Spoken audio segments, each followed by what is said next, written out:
नमस्कार दोस्तों, स्वागत है आप सभी का। इस वीडियो में हम कोरोना वायरस से जुड़े सारे के सारे इंपॉर्टेंट एमसीक्यूज को कवर करेंगे जो आपके आने वाले एग्जामिनेशंस के लिए काफ़ी इंपॉर्टेंट होने वाले हैं। तो आप इस वीडियो को अंत तक देखिएगा और अगर आप चैनल पर नए हो तो सब्सक्राइब अवश्य कर लीजिएगा। चलिए शुरुआत करते हैं अपने पहले सवाल से। तो पहला सवाल है, in India when did the second phase of covid vaccination start. Bharat में आप जानते हैं कि वैक्सीनेशन ड्राइव स्टार्ट हुई, तो ये फेजेस में हुई। तो पहला सवाल है आपका कि सेकेंड फेज जो है कोविड-19 वैक्सीनेशन का वो कब स्टार्ट हुआ था। तो इसका राइट आंसर ऑप्शन डी है, मार्च 2021। तो 1 मार्च 2021 से जो सेकेंड फेज है कोविड-19 वैक्सीनेशन का वो स्टार्ट हुआ था। जो 60 साल के ऊपर के जो हमारे भारतीय हैं उन्हें ये वैक्सीनेशन दी गई। तो सेकेंड फेज जो था कोविड-19 का वो 1 मार्च 2021 से स्टार्ट हुआ था। अगला सवाल है, हाउ मेनी कंट्रीज, एरियाज और territories are suffering from novel corona virus outbreak in the world. पूरी की पूरी दुनिया में, पूरे विश्व में कितनी कंट्रीज, एरियाज या टेरिटरीज हैं जो नोवेल यानी नया जो कोरोना वायरस आउटब्रेक आई उससे सफर करी। तो इसका राइट आंसर आपके पास ऑप्शन डी है, मोर देन 200। तो अप्रोक्सीमेटली 216 कंट्रीज, एरियाज या टेरिटरीज हैं पूरी दुनिया में जो नोवेल कोरोना वायरस आउटब्रेक से सफर करी। अगला सवाल है, name the vaccine that is jointly developed by German company BioNTech and US pharma giant Pfizer for कोविड-19। तो एक जर्मन की कंपनी है बायोएनटेक और एक यूएस फार्मा है Pfizer।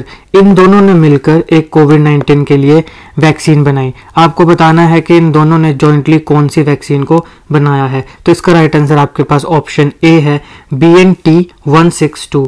तो BNT162 वो वैक्सीन है जो कि जर्मन कंपनी बायोएनटेक और यूएस फार्मा जायंट Pfizer ने मिलकर बनाई है। BNT162 ये है क्या, देखिए ये 4 पोटेंशियल वैक्सीन्स का एक ग्रुप है जो कि बेस्ड है mRNA कंसेप्ट के ऊपर। तो ये आपने ध्यान रखना है कि ये किस कंसेप्ट के ऊपर है, mRNA कंसेप्ट के ऊपर। BNT162 जो कि जर्मन की बायोएनटेक और यूएस फार्मा जायंट Pfizer ने मिलकर बनाई है कोविड-19 की वैक्सीन है। नेक्स्ट क्वेश्चन है, name a clinical trial in which blood is transfused from recovered COVID-19 patients to a coronavirus patient who is in critical condition। देखिए ये एक व्यक्ति है, इसको कोविड-19 हुआ, फिर ये रिकवर हो गया। अब जब ये रिकवर हो गया तो माना जाएगा कि इसके अंदर इसके लिए कोविड-19 के लिए एंटीबॉडीज जनरेट हो गई। एंटीबॉडीज जो कि हेल्प करती हैं टू फाइट कोविड-19 या फिर कोई भी बीमारी हो। तो अब मान लो ये एक दूसरा व्यक्ति है जिसको कोविड-19 हो गया और इसकी जो कंडीशन है ये बड़ी क्रिटिकल बनी हुई है। तो क्या किया जाएगा, इस व्यक्ति से जो ब्लड है वो इसमें ट्रांसफर किया जाएगा, ट्रांसफ्यूज किया जाएगा। यानी एक जो रिकवर हो चुका है उससे जो खून है वो इसमें डाल दिया जाएगा जो कि बीमार पेशेंट है। तो इस टेक्निक को सवाल है कि क्या बोलते हैं। तो इसका राइट आंसर ऑप्शन ए है, प्लाज्मा थेरेपी, या फिर इसे बोला जाता है कन्वेलेसेंट प्लाज्मा थेरेपी। इसके अंदर जो कोविड-19 पेशेंट जो रिकवर हो चुका है उसकी जो ब्लड है उसको ट्रांसफ्यूज किया जाता है उस व्यक्ति के अंदर जो कि बीमार है और क्रिटिकल कंडीशन में है। कैसे होती है plasma therapy, convalescent plasma therapy, और इसके क्या पॉजिटिव्स हैं, इसके क्या नेगेटिव्स हैं, इसके ऊपर मैंने ऑलरेडी एक अलग वीडियो बनाई है, अगर आप चाहें तो देख लीजिएगा। काफ़ी इंपॉर्टेंट है क्योंकि ये भी काफ़ी खबरों में थी कोविड-19 के समय। तो कन्वेलेसेंट प्लाज्मा थेरेपी की वीडियो आपको मेरे डिस्क्रिप्शन बॉक्स में उसका लिंक मिल जाएगा, एक बार जरूर चेक करिएगा। नेक्स्ट क्वेश्चन है, how does corona virus transmit. अब हमने तो देखा भैया पेंडेमिक आ गया, सारे अपने अपने घरों में चले गए क्योंकि ये एक से दूसरे व्यक्ति को हो जा रहा था। तो सवाल है कि कैसे कैसे ये ट्रांसमिट होता है, कैसे एक व्यक्ति से दूसरे व्यक्ति को पहुंच जाता है। तो इसमें ये 3 ऑप्शन जो हैं, 4 ऑप्शंस, इसमें से पहले तीनों के तीनों सही हैं। तो इसका राइट आंसर ऑप्शन डी है। एक एक करके देखते हैं। देखिए, व्हेन अ पर्सन स्नीजेस और कफ्स, अगर वो कफ, कोई बीमार है कफ फेंक दे रहा है या फिर स्नीज कर रहा है, छींक मार दे रहा है, तो ड्रॉपलेट जो है वो स्प्रेड हो जाएंगी एयर में, हवा में, फिर वो ग्राउंड में, हवा से ग्राउंड में आएंगी और नियर बाय सरफेसेस में पहुंचेंगी। ये तो आप जानते हैं कि हवा में अगर ड्रॉपलेट चलेगी तो फिर वो तो काफ़ी बड़े एरिया में पहुंच जाती हैं, तो वहां से फिर ये ट्रांसमिट होगा, पहली चीज। दूसरी चीज, if another person is near by और इनहेल द ड्रॉपलेट्स और touches these areas and further touches his face, eyes और माउथ, ही और she can get an infection. मान लो फॉर एग्जाम्पल के तौर पर, मान लो ये एक टेबल है, ये एक बीमार पर्सन है, इसने इस टेबल को हाथ लगाया, अब ये एक स्वस्थ बंदा आ गया, इसने इसको हाथ लगाया इसी जगह पे जहाँ पे इसने लगाया था, और उसके बाद ये हाथ इसने अपने मुंह पे लगा दिया या आंखों में या कहीं पर भी अपने शरीर में, तो फिर वहाँ से भी जो ये वायरस है, ये वायरस इसके अंदर चला जाएगा। तो ये भी एक कारण है, या तो ये कारण, या फिर मान लो कि ये स्वस्थ बंदा है और ये बीमार बंदा है, तो इससे सांस इसके अंदर चलेगी, ड्रॉपलेट्स इसके अंदर चले गए, इनहेल कर लिया इसने नज़दीक आके, तो भी इससे जो है वो बीमारी हो जाएगी। इसीलिए आइसोलेट और क्वारंटीन किया जा रहा था जो भी बीमार व्यक्ति है। क्या फ़र्क होता है आइसोलेशन और क्वारंटीन में, इसके ऊपर मैंने एक अलग डेडिकेटेड वीडियो बनाई है जहाँ पे मैंने आपको एनिमेशन के माध्यम से बताया था कि आइसोलेशन और क्वारंटीन के बीच में क्या फ़र्क होता है, तो इसको भी आप ज़रूर देखिएगा, लिंक डिस्क्रिप्शन में मिल जाएगा। फिर तीसरा है, if the distance is less than 1 metre from infected person, कि अब मान लीजिए जैसे एक व्यक्ति है, मान लो ये व्यक्ति, ये बीमार व्यक्ति है, इसके आप 1 मीटर के नज़दीक पहुंच गए, तो फिर ऑब्वियसली बात है कि यहाँ से सांस से या छींक मार दी या कुछ भी हो गया, खांस खूंस दिया, तो यहाँ से आपके अंदर चल जाएगा। तो 1 मीटर से या उससे कम का डिस्टेंस अगर आप एक बीमार व्यक्ति के साथ रखते हैं तो भी जो है ट्रांसमिट हो जाएगा। तो वैसे करके कोरोना वायरस जो है वो ट्रांसमिट होता है, तो इसलिए इसका राइट आंसर ऑप्शन डी है, यानी all of the above are correct. Next question है, what is corona virus? Corona virus है क्या? तो देखो ये लार्ज फैमिली ऑफ वायरस है, अब नाम में ही लिखा हुआ है वायरस, तो ऑब्वियस सी बात है ये वायरस तो होगा ही, लेकिन आगे है it belong to the family of nido virus, तो ये भी सही है, it belong to the family of nido virus. तो कोरोना वायरस की जो फैमिली है वो क्या है? नीडो वायरस, और नीडो वायरल्स ये इसका क्या है? ऑर्डर है। इतना सब शायद ही आपसे पूछा जाए, लेकिन क्योंकि मैं अगर आप इस टॉपिक पर क्वेश्चंस बना रहा हूँ तो मेरा फर्ज बनता है कि होलिस्टिकली आपको सारी चीज़ें बताई जाए। इसके साथ साथ इसी ऑर्डर में और इस फैमिली में और कौन कौन से आते हैं, जैसे कोरोना विरिडे, आर्टेरी विरिडे, रीनो विरिडे, ये सारी की सारी भी वायरस की फैमिलीज हैं। तो जो कोरोना वायरस है वो नीडो वायरस फैमिली से आता है और ये लार्ज फैमिली है वायरस की, तो इसका राइट आंसर जो है वो है ऑप्शन सी, यानी कि both option A and B are correct. तो कोरोना वायरस क्या है? लार्ज फैमिली ऑफ वायरस और belong to the family of nido virus. Next question है, WHO world health Organisation on 11 February 2020 announced an official name for the disease that is causing 2019 novel corona virus outbreak. What is the new name of the disease? देखिए 11 फरवरी 2020 को World health organisation WHO ने corona virus के लिए एक नया नाम दिया। आप में से बहुत से लोगों को इस क्वेश्चन का आंसर पता होगा, तो सवाल यही है कि एक जो नाम है ये क्या है? तो जैसे मैंने कहा कि आप में से बहुत से लोगों को इसका ऑलरेडी पता होगा, ऑप्शन ए कोविड-19। लेकिन सवाल यहाँ पर यह है कि ये जो वर्ल्ड हेल्थ ऑर्गेनाइजेशन है, पहली बात तो इसका हेडक्वार्टर कहाँ पर है? कमेंट बॉक्स में लिख कर बताइए।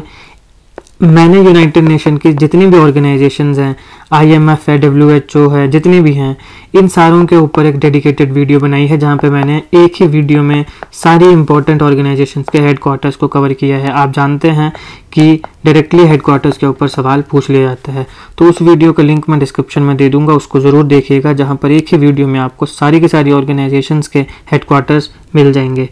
WHO के ऊपर मैंने एक डेडिकेटेड वीडियो भी बनाई है, WHO कैसे बना, इसकी हिस्ट्री क्या है, वो भी देख लीजिएगा, लिंक डिस्क्रिप्शन में होगा। लेकिन यहाँ पर एक सवाल है कि कोविड-19 नाम तो WHO ने कोरोना वायरस आउटब्रेक का दे दिया, लेकिन WHO किसी भी बीमारी का नाम कैसे देता है? राइट, अभी हाल ही में हमने मंकी पॉक्स का भी, जो बीमारी आजकल काफ़ी खबरों में है, इसका भी एक नया नाम देखा। इस पर भी मैंने वीडियो बनाई है कि मंकी पॉक्स का नया नाम क्या रखा गया। मंकी पॉक्स क्या है उसके ऊपर भी बनाई है, आप चाहें तो देख सकते हैं। देखो बीमारियां बहुत ज़्यादा खबरों में हैं, तो इसलिए बीमारियों से कोई ना कोई सवाल तो आएगा ही आएगा, तो इसलिए छोड़ना मत किसी को। लेकिन जैसे हमने देखा कि मंकी पॉक्स का भी नया नाम रखा, नोवेल कोरोना वायरस आउटब्रेक का भी नया नाम रखा। तो सवाल है कि भाई WHO किसी बीमारी का नाम कैसे देता है, कौन कौन से फैक्टर्स को ये अपने दिमाग में रखता है। तो इसके ऊपर एक डेडिकेटेड वीडियो है मेरी जो बहुत इंपॉर्टेंट है आजकल, क्योंकि इतनी बीमारियां न्यूज़ में हैं और सारों के नाम बदले जा रहे हैं, जैसे मंकी पॉक्स का बदला गया, कोरोना का बदला गया। तो इसलिए आपके लिए ये वीडियो इंपॉर्टेंट है, देख लीजिएगा। लिंक मैं डिस्क्रिप्शन में दे दूंगा सारी के सारी वीडियोज़ के। तो इसका राइट आंसर आपके पास कोविड-19 ऑप्शन ए है। नेक्स्ट क्वेश्चन है, the first case of novel corona virus was identified in, निम्नलिखित में से किस जगह पे सबसे पहला केस जो नया कोरोना वायरस का था वो देखा गया। तो ये सब जानते हैं कहाँ देखा गया, ऑप्शन सी वुहान, वुहान के हुबई में देखा गया, जो कि है कहाँ पे, चाइना में। तो उस समय चाइना का काफ़ी क्रिटिसिज्म भी हो रहा था कि देखो ये तो चाइना वायरस है या वुहान वायरस है, लेकिन इसको हम WHO के गाइडलाइंस के मुताबिक ना तो चाइना वायरस बोल सकते थे ना ही वुहान वायरस बोल सकते थे। जैसे कि जापानीज एन्सेफेलाइटिस को हमने जापानीज बोल दिया, लेकिन इसको वुहान जो वायरस है वो नहीं बोल सकते, क्योंकि 2015 में WHO ने नई गाइडलाइंस दी जिसमें बताया गया कि किसी भी जगह किसी एरिया के ऊपर किसी बीमारी का नाम नहीं रखा जाएगा। तो यही कारण है कि WHO की मैंने आपको वीडियो बताई कि कैसे WHO बीमारियों का नाम देता है, तो उसका लिंक डिस्क्रिप्शन में देख लीजिएगा। नेक्स्ट क्वेश्चन है, which of the following diseases are related to corona virus, निम्नलिखित में से कौन सी बीमारी कोरोना वायरस से जुड़ी हुई है, रिलेटेड है। तो इसका राइट आंसर ऑप्शन सी है, both A and B, that is MERS और SARS। MERS क्या बना, Middle East respiratory syndrome, SARS क्या बना, सीवियर एक्यूट रेस्पिरेटरी सिंड्रोम। दोनों रिलेटेड हैं किससे, कोरोना वायरस से। नेक्स्ट क्वेश्चन है, mild symptoms of novel corona virus are, novel corona virus के माइल्ड सिम्टम्स क्या क्या थे। तो इसका राइट आंसर ऑप्शन डी है, ऑल ऑफ द अबव। बुखार भी आ रहा था, कफ भी था और शॉर्टनेस ऑफ ब्रीथ भी थी, सांस लेने में दिक्कत भी इस बीमारी में आ रही थी। तो माइल्ड सिम्टम्स ये तीनों थे, fever, cough and shortness of breath. Next question है, from where corona virus got its name. अब देखो क्या नाम है, कोरोना वायरस। वायरस से तो समझ में आता है वायरस, लेकिन कोरोना इसका नाम कहाँ से पड़ा। तो इसका राइट आंसर ऑप्शन ए है, due to their crown like projections. तो कोरोना वायरस में कुछ इस प्रकार का था कोरोना वायरस, देखिए यह है कोरोना वायरस, था तो मैं ऐसे बोल रहा हूँ जैसे बिल्कुल ही ख़त्म हो गया, लेकिन ऐसा नहीं है। अभी भी कुछ कुछ केसेस तो आ ही रहे हैं, लेकिन अब बहुत कम हैं और कम ही रहें ऐसा हम उम्मीद करते हैं। तो देखो ये है कोरोना वायरस, इस प्रकार का कुछ कोरोना वायरस है। तो इसमें ये जो वायरस है ये रिजेंबल क्या करता है, क्राउन जैसे प्रोजेक्शन, क्राउन होता है ना जैसे क्राउन, मुकुट जैसा, तो मुकुट जैसे प्रोजेक्शंस हैं इसमें, ठीक है ना। तो जब इसको इलेक्ट्रॉन माइक्रोस्कोप के अंदर देखा जाता है तो इसके क्राउन जैसी प्रोजेक्शंस होती हैं, ठीक है। तो इसलिए इसका नाम रखा गया कोरोना। देखिए कोरोना जो है इसका लैटिन में मतलब होता है हेलो, HALO। तो इसका मतलब होता है क्राउन, मतलब ये हेलो अंग्रेजी वाला नहीं, वैसे तो ये हालो है, HALO। तो ये है लैटिन में इसका मतलब होता है हालो, जिसका एक्चुअल में क्या मतलब हुआ, इसका एक्चुअल में मतलब हुआ क्राउन। तो वहां से इसका नाम आया है कोरोना वायरस। तो कोरोना मतलब crown like projections. Next question है, what are the precaution that need to be taken to protect from the corona virus. निम्नलिखित में से क्या ऐसी चीज़ है जो करनी ही पड़ेगी अपने आप को कोरोना वायरस से बचाने के लिए। तो इसका राइट आंसर आपके पास ऑप्शन ए है, जो कि बहुत ज़्यादा बार बोला भी जा रहा था कि अपने मास्क लगाइए, ठीक है, और इसके साथ साथ अपने बार बार हाथ धोइए। तो cover your nose and mouth when sneezing. तो जब भी छींकना छूकना है, खाना खांसना वगैरह है तो अपना जो माउथ है और नोज है उसको ढक लीजिए। तो cover your nose and mouth when sneezing is the right answer. Next question, when should the कोविड-19 vaccine be given to pregnant women. अब ये बड़ा कंसर्न था, ये सवाल मैंने इसलिए डाला क्योंकि जब वैक्सीनेशन शुरू हुई तो बड़ा कंसर्न था कि प्रेग्नेंट वुमेन्स के साथ क्या किया जाए, उनको कब वैक्सीनेशन दी जाए। तो देखिए इसका राइट आंसर ऑप्शन बी है कि during pregnancy covid vaccination can be started any time, जब भी ली जा सकती है, इसका कोई भी लॉजिक नहीं है। लेकिन सवाल यहाँ पर एक और है कि जब हम वैक्सीन की बात करते हैं, वैक्सीनेशन की, तो बहुत से लोगों ने इसको मना कर दिया कि हम वैक्सीन नहीं लेंगे। इसको बोला जाता है वैक्सीन हेजिटेंसी। इसके ऊपर भी सवाल पूछे जा सकते हैं कि वैक्सीन हेजिटेंसी क्या होती है और इसको कैसे ख़त्म किया जाए। तो मैंने इसके ऊपर एक डेडिकेटेड वीडियो बनाई है, व्हाट इज़ वैक्सीन हेजिटेंसी, देख लीजिएगा, लिंक डिस्क्रिप्शन में मिल जाएगा। नेक्स्ट क्वेश्चन है, the C.1.2 variant of corona virus disease was first reported in which country. तो कोरोना वायरस के बहुत ज़्यादा वेरिएंट्स आए हैं, जैसे C.1.2, जैसे कि डेल्टा वेरिएंट, जैसे कि ओमिक्रॉन वेरिएंट। ओमिक्रॉन वेरिएंट तो काफ़ी खतरनाक माना गया क्योंकि इसके समय बहुत ज़्यादा लोगों को इसने इन्फेक्ट किया। ओमिक्रॉन पर मैंने एक डेडिकेटेड वीडियो बनाई है जहां पर मैंने आपको एनिमेशन के माध्यम से सिखाया है, और बहुत मेहनत लगती है एनिमेशन के लिए। एनिमेशन से सिखाया है कि कैसे ओमिक्रॉन जो है वो आपको इन्फेक्ट करता है और क्यों ये बहुत ही जल्दी स्प्रेड हो रहा है। तो इसको भी जरूर देखिएगा, लिंक इसका भी डिस्क्रिप्शन में आपको मिल जाएगा, ओमिक्रॉन वेरिएंट का। तो C.1.2 वेरिएंट जो है कोरोना वायरस का, वो सबसे पहले कहाँ रिपोर्ट किया गया। तो इसका राइट आंसर आपके पास ऑप्शन बी है, साउथ अफ्रीका में। सबसे पहले C.1.2 वेरिएंट जो है कोरोना वायरस डिजीज़ का, वो साउथ अफ्रीका में रिपोर्ट किया गया, सबसे पहले वहाँ पे पाया गया। Next question, what is India's rank in the global corona virus innovation ranking for countries. तो भारत का इसमें रैंक था ऑप्शन ए 32, मोस्ट इंपॉर्टेंट। ठीक है, इंडिया का रैंक क्या था global corona virus innovation ranking में 32। अच्छा, अब इस रैंकिंग की बात करते हैं कि ये रैंकिंग कहाँ से आई। देखिए, इस रैंकिंग को, इसकी जो रिपोर्ट है, ये रैंकिंग रिपोर्ट की इसको प्रिपेयर किया था स्टार्टअप ब्लिंक नाम की एक ऑर्गेनाइजेशन ने, in association with health innovation exchange of UN AIDS. तो यूएन एड्स की health innovation index plus startup Blink, इन दोनों ने मिलकर बनाई ये report global corona virus innovation, जिसमें पूरी की पूरी कंट्रीज को रैंकिंग दी गई और इसमें इंडिया का 32 रैंक आया था। तो ये है इसका right answer option A 32। Next question, as per the sero survey conducted by CSIR the recurrence of corona virus outbreak in March is due to lack of what. तो देखो, मार्च के समय जो रिकरेंस का मतलब होता है कि एक बार फिर आना। तो जो सेकेंड वेव आई है ना, हमने सेकेंड वेव में तो हमने देखा कितने ज़्यादा लोग मारे गए, बहुत बुरा हाल था इस देश में, कि देश के पूरी दुनिया में ही। तो उसके बाद CSIR ने सीरो सर्वे कंडक्ट कराया। तो इसमें उन्होंने एक रीज़न बताया कि इन निम्नलिखित में से एक ऐसी चीज़ है जिसकी कमी की वजह से ये रिकरेंस कोरोना वायरस आउटब्रेक की हुई, यानी कि कोरोना वायरस आउटब्रेक रिकरेंस का मतलब दोबारा हुई। तो क्या कारण इन्होंने बताया।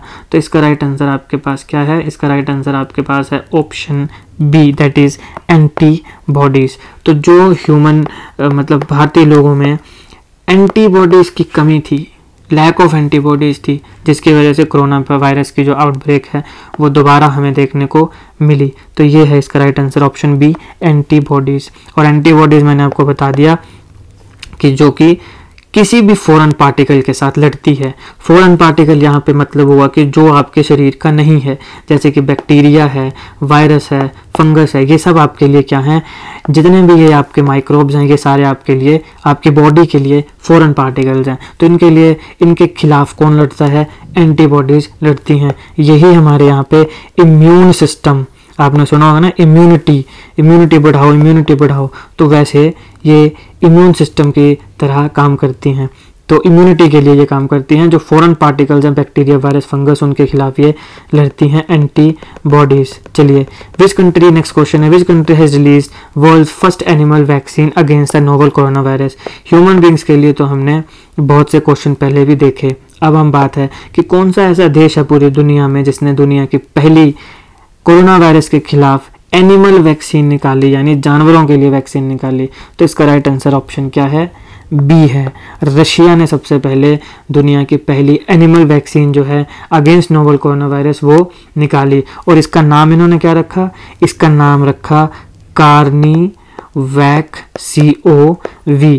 तो ये सीधा पूछा जा सकता है, या तो ये क्वेश्चन जो मैंने डाला ये पूछा जाएगा कि भाई दुनिया का पहला animal vaccine against novel corona virus किस कंट्री ने रिलीज करी, तो उसका राइट आंसर तो होगा रशिया। लेकिन ये भी पूछा जा सकता है कि दुनिया की पहली animal vaccine against novel corona virus का क्या नाम है, तो मैंने आपको सब बता दिया कि देश ने कौन था, रशिया, जिसने इसको रिलीज किया, और नाम क्या है, कार्निवैक COV। नेक्स्ट क्वेश्चन है, In this country, the world's first baby with antibodies against the novel coronavirus is reported to be born। कि एक बच्चा पैदा हुआ और वो बच्चा पैदा होते ही उसके अंदर एंटीबॉडीज थी अगेंस्ट नोवल कोरोना वायरस। तो कौन से देश में सबसे पहला ये बच्चा पैदा हुआ, तो इसका राइट आंसर ऑप्शन बी है, USA, United States of America. अब ऐसा हुआ क्यों, देखिए इस बच्चे के जो मदर हैं, इन्होंने अपनी जो 36th वीक था किसका, प्रेगनेंसी का, जब 36 हफ्ते की प्रेग्नेंट थी ये, तब इन्होंने क्या की, वैक्सीन ले ली। तो वैक्सीन इन्होंने ले ली, इसकी वजह से जब बाद में जब बच्चा पैदा हुआ तो उसमें पैदा होते ही उसमें एंटीबॉडीज़ थी, क्योंकि 36th वीक में इसकी मदर ने जब वैक्सीन ले ली तो उसके बाद मदर के साथ साथ बच्चे के अंदर भी जो एंटीबॉडीज़ हैं वो बनना शुरू हो गई। तो ये कारण था कि 36 वीक में, क्योंकि उन्होंने वैक्सीनेशन ले ली थी 36 वीक ऑफ प्रेगनेंसी, इसलिए उनका जो बच्चा है वो दुनिया का पहला ऐसा बच्चा बना जो पैदा ही एंटीबॉडीज़ के साथ हुआ। तो इसका राइट आंसर ऑप्शन बी है, USA, that is United States of America. Next question है, as per the third round of the sero survey by ICMR, how many Indians out of every 5 were infected by the corona virus. ICMR ने sero survey किया, इसके third round जो था sero survey का, इसमें इन्होंने बताया कि पूरे देश में 5 में से कितने लोग हैं जो कि इन्फेक्ट हुए कोरोना वायरस से। तो इसका राइट आंसर ऑप्शन ए है, 0.5। तो ऑन एन एवरेज 0.5 5 में से ऐसे भारतीय थे जो कि इन्फेक्ट हुए कोरोना वायरस से। 0.5 out of every 5 individuals Indians were infected by coronavirus as per third round of sero survey of ICMR। तो इसका राइट आंसर है option A, that is 0.5। Next question है आपके पास, a team of scientist from which organisation has entered China to prove the source of corona virus. अब जैसे मैंने पहले बताया कि चाइना के वुहान के हुबई से सबसे पहला केस निकला, तो भाई चेक तो किया जाएगा कि क्यों निकला। और देखिए जब कोरोना वायरस निकला तो इसके ऊपर बड़े ज़्यादा सवाल उठाए गए कि भैया ये तो दुनिया के खिलाफ बायो वेपन है चाइना का, तो चाइना ने ये वायरस बनाया, या फिर ऐसा कि भाई दुनिया के खिलाफ चाइना जो है वो ऐसा वायरस बना रहा था और गलती से वो लीक हो गया। तो इस प्रकार की बहुत सी थ्योरी जो थी वो उस समय चल रही थी। चाइना के ऊपर काफ़ी दबाव था, कई लोग लिताड़ रहे थे इसको, कई लोग इसको वुहान वायरस बोल रहे थे, चाइना वायरस बोल रहे थे। तो इस प्रकार की बहुत सी चीज़ें हो रही थी। तो उस समय निम्नलिखित में से कौन सी ऑर्गेनाइजेशन थी जो चाइना के अंदर गई इसके ओरिजिन का सोर्स को प्रोब करने के लिए, इन्वेस्टिगेट करने के लिए। तो इसका right answer option B, that is WHO यानी वर्ल्ड हेल्थ ऑर्गेनाइजेशन। अब यहाँ पर भी बड़े चीज़ें हैं, बड़े सवाल हैं। देखिए सबसे पहले तो चाइना ने WHO की टीम को एंटर नहीं होने दिया, तो फिर WHO के ऊपर भी सवाल उठाया गया कि तू काहे कि वर्ल्ड हेल्थ ऑर्गेनाइजेशन है, वर्ल्ड हेल्थ ऑर्गेनाइजेशन पूरी दुनिया की तू हेल्थ ऑर्गेनाइजेशन किस बात की, जब चाइना तेरे को अपने देश के अंदर नहीं आने दे रहा है। फिर यूनाइटेड नेशन के ऊपर सवाल उठाया गया कि तेरी क्या क्रेडिबिलिटी है, ठीक है। तो कई बार उसको मना किया गया, लेकिन फिर एंड में WHO जो था उसको अलो किया गया था और वो टीम ने वहां जाके प्रोब किया।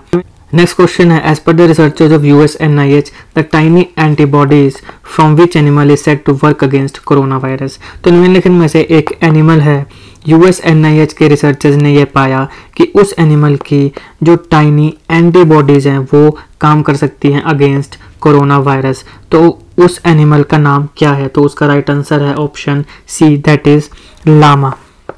ये है लामो, ये होता है लामो। इसकी जो एंटीबॉडीज है, टाइनी एंटीबॉडीज, वो काम कर सकती हैं अगेंस्ट कोरोना वायरस। ये किसके रिसर्चर्स ने बताया, पाया, ये है US NIH के रिसर्चर्स ने। तो ये होता है लामो। इसका राइट आंसर ऑप्शन सी है। नेक्स्ट क्वेश्चन है, what is the name of mobile app launched by Indian government to track the spread of COVID-19। तो भारतीय सरकार ने जो COVID-19 बीमारी का स्प्रेड है उसको ट्रैक करने के लिए एक ऐप बनाई। आप में से बहुत से लोगों के मोबाइल फ़ोन में ये ऐप होगी, क्योंकि ये नेसेसरी कर दी थी कि भाई कहीं अगर जाना है तो ये ऐप होनी ही चाहिए। आप में से बहुत से लोगों ने अगर एग्ज़ाम भी दिए होंगे तो वहाँ पर भी लिखा होगा कि आपके फ़ोन में ये ऐप होनी ही चाहिए। तो उस ऐप का क्या नाम है? आप सब जानते हैं उसका नाम क्या है, आरोग्य सेतु। तो option B is the right answer, Aarogya Setu app जो हमारी इंडियन गवर्नमेंट ने बनाई। किस चीज़ के लिए? To track the spread of कोविड-19। ठीक है, नेक्स्ट क्वेश्चन है, when was the outbreak declared as public health emergency of international concern. तो जब ये बीमारी आई कोविड-19, उसके बाद फिर इसको WHO के द्वारा public health emergency of international concern ये घोषित कर दिया। तो सवाल है कि कब किया? तो इसका राइट आंसर ऑप्शन सी है, 30 जनवरी 2020 को ये public health emergency of international concern घोषित कर दी थी। Next question, when was the corona virus outbreak declared as pandemic concern by WHO। WHO ने कोरोना वायरस को पैंडेमिक यानी कि एक ऐसी बीमारी जो पूरी दुनिया में काफ़ी बड़े एरियाज में फैल सकती है, एक कॉन्टिनेंट से दूसरे कॉन्टिनेंट में फैल सकती है, तो WHO ने पैंडेमिक जो कोरोना वायरस है उसको पैंडेमिक कंसर्न कब घोषित किया था? तो इसका राइट आंसर ऑप्शन सी है, 11 मार्च 2020 को WHO ने किसको? कोरोना वायरस आउटब्रेक को क्या? पैंडेमिक कंसर्न डिक्लेयर किया। नेक्स्ट क्वेश्चन है, which state had the first covid case in India. Bharat में सबसे पहला कोविड-19 बीमारी का केस कहाँ पर आया था? तो इसका राइट आंसर ऑप्शन ए है आपके पास, दैट इज केरल। पहला जो कोविड-19 का केस था भारत में वो केरल में आया था। नेक्स्ट क्वेश्चन है, first state in India to become corona virus free state. अब कोरोना वायरस आया, बहुत से लोगों की दुर्भाग्यवश मृत्यु हुई, हमारी सारी स्टेट गवर्नमेंट, सेंट्रल गवर्नमेंट ने काफ़ी काम किया, वैक्सीनेशन ड्राइव शुरू हुई, फिर अब आपके पास यहाँ पे कर्फ्यू लगाया गया है ना, तो ये सारी चीज़ें हुई। बाद में फिर धीरे धीरे कोरोना वायरस जो है वो ख़त्म होता गया, ख़त्म इन द सेंस कि धीरे धीरे फ्री होते गए स्टेट्स, कम होते गए केस और फिर ख़त्म हो गए केस। तो पहली स्टेट कौन सी है भारत की जो सबसे पहले कोरोना वायरस फ्री स्टेट बनी? तो इसका राइट आंसर आपके पास है option B, that is Goa. तो गोवा पहली कोरोना वायरस फ्री स्टेट है भारत की, तो यह याद रखिएगा। नेक्स्ट क्वेश्चन है, what name did ICTV that is international committee on taxonomy of viruses announce on 11 February 2020 for the new virus. तो कोरोना वायरस के लिए सबसे पहले ICTV ने एक नाम अनाउंस किया, घोषित किया। आपको बताना है कि निम्नलिखित में से कौन सा वो नाम है जो कोरोना वायरस को दिया था ICTV ने, that is international committee on taxonomy of viruses. तो इसका राइट आंसर ऑप्शन डी है, दैट इज SARS-CoV-2। तो SARS-CoV-2 नाम जो था वो दिया था कोरोना वायरस को ICTV ने, जिसकी full form international committee on taxonomy of viruses है। कब दिया था? 11 फरवरी 2020 को। नाम याद रखिएगा SARS-CoV-2, और ये याद रखिएगा किसने दिया? ICTV। नेक्स्ट क्वेश्चन है, the second country to receive a corona virus after China. देखिए सबसे पहले केस तो निकला चाइना के वुहान के हुबेई प्रोविंस में, लेकिन दूसरा देश कौन सा है जहाँ पे कोरोना वायरस का केस निकला था? तो दूसरा जो आपके पास देश था, इसका राइट आंसर ऑप्शन डी है, दैट इज थाईलैंड। तो पहला निकला चाइना में, दूसरा निकला कहाँ पे? थाईलैंड में। नेक्स्ट क्वेश्चन है, the third country to receive a corona virus case. पहले 3 कंट्रीज याद रखनी है, अब ये नहीं कि भाई 150 कंट्रीज याद रखो है तो थोड़ी, लेकिन पहले 3 कंट्रीज याद रखनी है। तो पहला आ गया चाइना, दूसरा आ गया थाईलैंड, तीसरा कौन सा देश था जहाँ पे कोरोना वायरस का केस आया था? तो तीसरा जो देश था उसका राइट आंसर आपके पास है option A, that is US यानी यूनाइटेड स्टेट्स ऑफ अमेरिका। तो यूनाइटेड स्टेट्स ऑफ अमेरिका पूरी दुनिया का तीसरा वो देश है जहाँ पे कोरोना वायरस का केस आया था। नेक्स्ट क्वेश्चन है, व्हाट डज क्वारंटीन मीन्स। अब देखो आइसोलेशन और क्वारंटीन दोनों में मैंने फ़र्क बताया है एनिमेशन के माध्यम से, एक वीडियो में देख लीजिएगा, लिंक डिस्क्रिप्शन में है।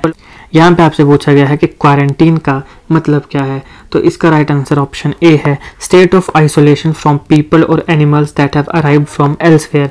तो मान लो कि ये एक जगह है, अभी यहाँ पे ये दूसरी जगह है, यहाँ से कोई व्यक्ति आया तो इसको आइसोलेशन कर दिया जाएगा। तो जो पीपल या एनिमल जो अराइव हुआ एल्सवेयर कहीं और से, उसकी जो स्टेट ऑफ आइसोलेशन है उसको हम बोलते हैं क्वारंटीन। लेकिन और भी ज़्यादा मतलब डिफरेंसेस हैं आइसोलेशन और क्वारंटीन में, तो उसको मैंने अच्छे से बताया है, उस वीडियो में देख लीजिएगा। नेक्स्ट क्वेश्चन आपके पास आता है, name of the fund created by prime minister of India to combat novel corona virus. Corona virus आया, पूरी दुनिया में हाहाकार मच गया, तो प्राइम मिनिस्टर ऑफ इंडिया ने एक फंड बनाया। सवाल है कि इस फंड का क्या नाम है? तो इसका राइट आंसर ऑप्शन बी है, आप सब जानते हैं PM cares fund. PM cares fund, option B is the right answer. तो ये फंड है जो प्राइम मिनिस्टर ने बनाया था to combat novel corona virus. Next question, full form of PM cares fund.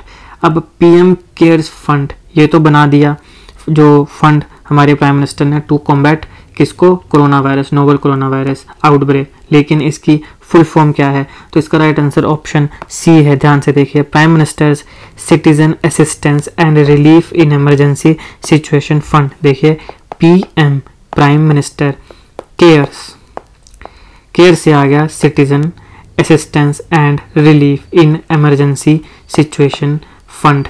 तो पीएम केयर्स की फुल फॉर्म ये है, that is option C, prime minister citizen assistance and relief in emergency situation fund. याद रखिएगा, पूछा जा सकता है। नेक्स्ट क्वेश्चन है, when was PM cares fund created. PM cares fund को कब बनाया गया था? तो इसका राइट आंसर ऑप्शन ए है 28 मार्च 2020 को। तो 28 मार्च 2020 को प्राइम मिनिस्टर ने बनाया था PM cares fund. Next question है, the minimum donation accepted for the PM cares fund is. अब पीएम केयर्स फंड है, यहाँ पे लोग पैसा दे रहे हैं, पैसा दे सकते थे और कई लोगों ने दिया भी।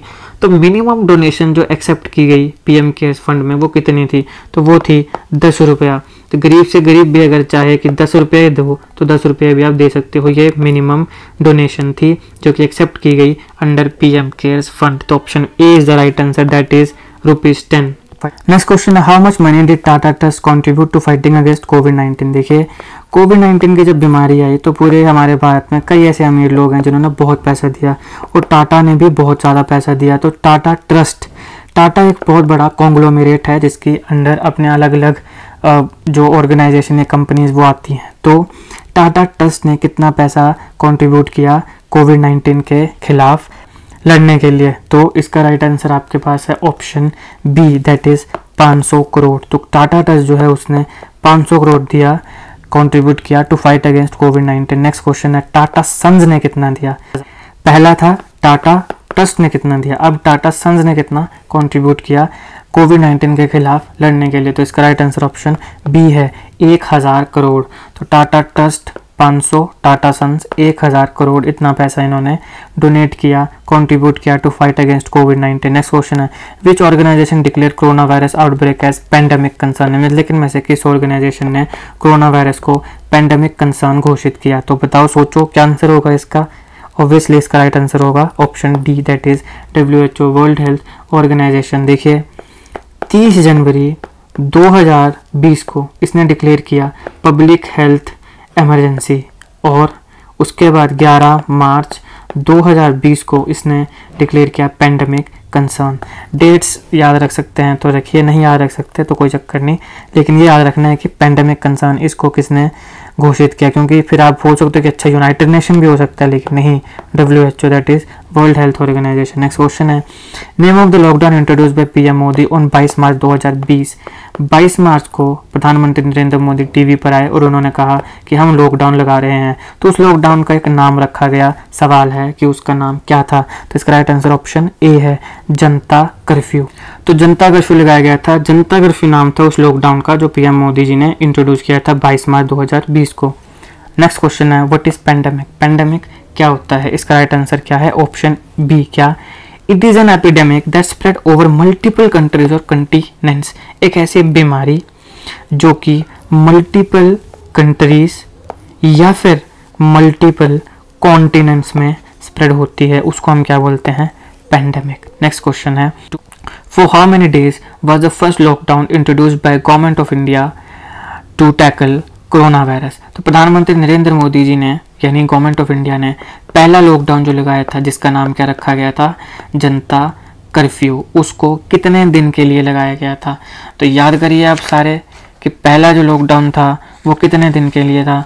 तो वो था option D, that is 21 days. तो 21 दिनों के लिए लगाया गया था पहला लॉकडाउन जिसका नाम रखा गया जनता कर्फ्यू। नेक्स्ट क्वेश्चन है, the first state in India to lockdown due to कोविड-19। एक पहली स्टेट, एक तो था कि सेंट्रल गवर्नमेंट ने लॉकडाउन लगा दिया पूरे भारत में, लेकिन कुछ कुछ स्टेट्स ने भी अपने उस पर लॉकडाउन लगाया था। तो सवाल है कि पहली स्टेट कौन सी थी भारत की जिसने कोविड-19 के लिए लॉकडाउन लगाया था? तो इसका राइट आंसर ऑप्शन बी है, राजस्थान। राजस्थान पहली स्टेट थी जिसने कोविड-19 के लिए लॉकडाउन लगाया था। नेक्स्ट क्वेश्चन है, which part of human body is affected by corona virus. निम्नलिखित में से कौन सा ऐसा पार्ट है जो कोरोना वायरस से सबसे ज़्यादा अफेक्ट हुआ। तो आप में से सब जानते हैं सबसे ज़्यादा कोरोना वायरस में दिक्कत हो रही थी वो हो रही थी लंग्स में, वो हो रही थी सांस की दिक्कत हो रही थी, सांस लेने में प्रॉब्लम आ रही थी। तो कोरोना वायरस से जो ह्यूमन बॉडी का पार्ट सबसे ज़्यादा अफेक्ट हुआ वो है option C, that is lungs. Next question है, in which province of Wuhan China कोविड-19 स्टार्टेड। चाइना के वुहान का ऐसा कौन सा वो प्रोविंस था जहाँ से कोविड-19 स्टार्ट हुआ।